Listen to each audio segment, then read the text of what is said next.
In 2004, Mason and Hamlin will celebrate its 150th anniversary.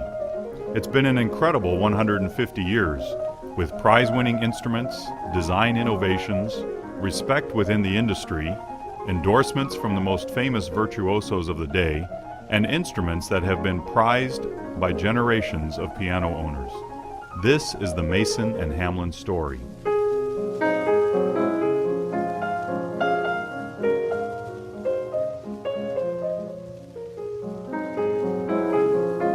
In 1854, two brilliant idealists, Henry Mason and Emmons Hamlin, founded the Mason and Hamlin Organ Company in Boston, Massachusetts.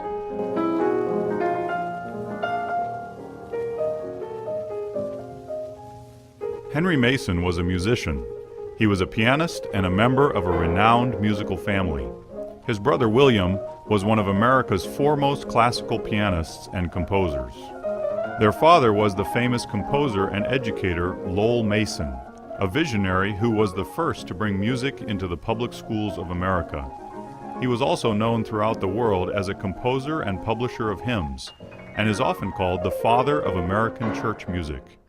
Emmons Hamlin, on the other hand, was not a musician, but a brilliant mechanic and inventor. He invented a way to voice organ reeds so that they could imitate the sound of a clarinet, a violin, or other musical instruments. Hamlin developed his discovery to perfection, and in 1854 he and Henry Mason formed their company for the purpose of manufacturing a new musical instrument that they called the organ harmonium.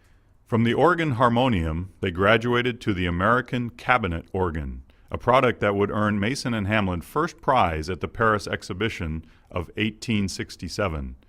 It wasn't long before Mason and Hamlin had established a worldwide reputation for excellence. In 1881, the company decided to branch out into making pianos.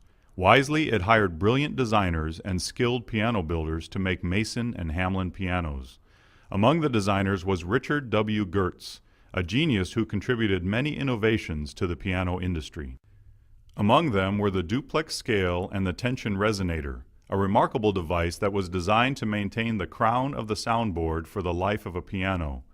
With Mason and Hamlin's innovations, use of only the finest materials, and expert craftsmanship, their pianos were accepted as instruments of the highest order and took their place among the greatest pianos of the Golden Age.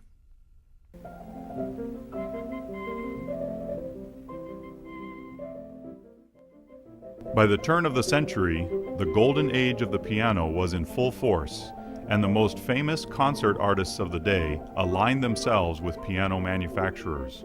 Mason and Hamlin was at the forefront, and the great virtuosos performed regularly on Mason and Hamlin pianos.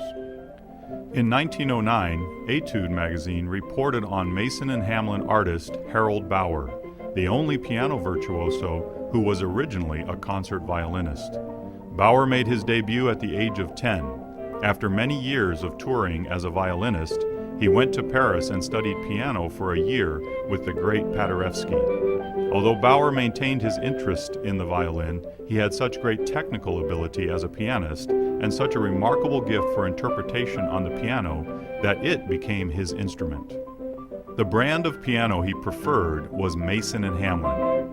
The Mason and Hamlin pianos, he wrote, represent the most perfect example of a piano maker's art.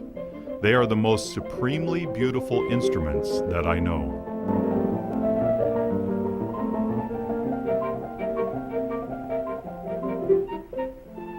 Bauer wasn't alone in his love for Mason and Hamlin's. The great composer MAURICE RAVEL said of them, "While preserving all the qualities of the percussion instrument, the Mason and Hamlin pianoforte also serves magnificently the composer's concept by its extensive range in dynamics as well as quality of tone. It is not short of being a small orchestra. In my opinion, the Mason and Hamlin is a real work of art."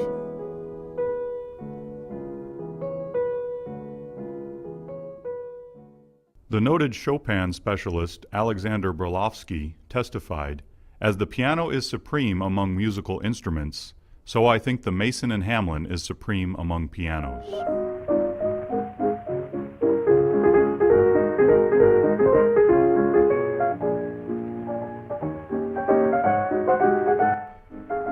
Osip Gabrilowitsch, the noted Russian-American pianist and conductor, said, "The Mason and Hamlin pianos are remarkable. They are, in my opinion, in advance of all others. I've never been so completely satisfied with any piano as I have been with the Mason and Hamlin." Great pianists weren't the only artists endorsing Mason and Hamlin pianos. Many of the opera world's greatest stars spoke on their behalf. Anna Case was an American-born singer who debuted with the Metropolitan Opera at the age of 20 and sang her first solo role 6 months later. Case was, in fact, the first American singer at the Met who had no European training or international reputation. She was a brilliant star there and remained at the Opera House from 1909 until 1920. During her incredible career, she endorsed the Mason and Hamlin piano. One of the world's most famous violinists was the American Yehudi Menuhin. In 1924, at the age of 7, Menuhin made his public debut. At the age of 10, his brilliant international career was launched in Paris. The child prodigy astounded the classical world with his artistry, and in 1935 he undertook his first world tour, playing in 73 cities in 13 countries. The Mason and Hamlin archives include many letters from Menuhin extolling the virtues of his Mason and Hamlin pianos. At one time, he had 3 in his California home, one for himself, one for his sister, and one for his accompanist. He once wrote, "Among all pianos, none compares with the Mason and Hamlin in beauty and grace of tone, or in mellowness and softness, and yet in bigness, or in anything that a sensitive and, as it were, human piano should have." Without a doubt, the world's greatest cellist was Pablo Casals. Mason and Hamlin is proud of his endorsement. "I am convinced of the superiority of your instruments in their purely musical quality of tone, their artistic appeal, and in short, qualities that the true musicians seek in any musical instrument." Casals' longtime collaborator was violinist Jacques Thibault, who said of Mason and Hamlin, "I know of no others of such beautiful sonority. The qualities of Mason and Hamlin pianos are those of my dear Stradivarius."